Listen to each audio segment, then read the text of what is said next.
bờ cát ánh trăng lững lờ, nhìn quanh nơi đây chỉ anh mỗi anh nơi này.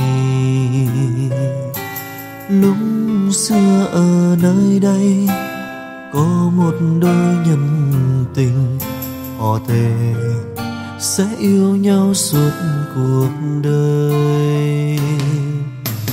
Tháng năm dần trôi qua, ngỡ sẽ chẳng phải nhỏ, ngờ rằng bão giông kéo qua nơi này. Em đã rời xa anh, bỏ lại những kỷ niệm hạnh phúc mãi trôi xa như biển khơi. Hạnh phúc như là một giấc mộng đến rồi lại đi. Vì sao em cho anh biết bao niềm vui, giờ cho anh cảm giác đơn côi. Thử hỏi yêu là như thế nào, dẫu biết sẽ khổ đau. Vì sao anh ngu ngơ vẫn tin tình em, để hôm nay khi em bước ra đi anh vẫn mong chờ em.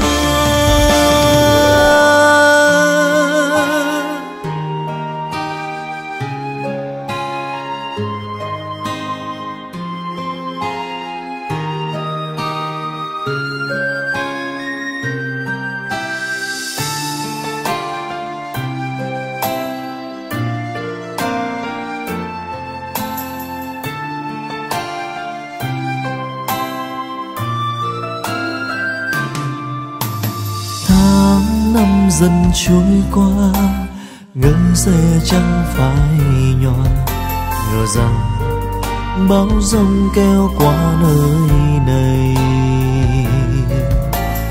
Em đã rời xa anh, bỏ lại những kỷ niệm hạnh phúc mãi trôi xa như biển khơi. Hạnh phúc như là một giấc mộng đến rồi lại đi. Vì sao em cho anh biết bao niềm vui, giờ cho anh cảm giác đơn côi. Thử hỏi yêu là như thế nào, dẫu biết sẽ khổ đau.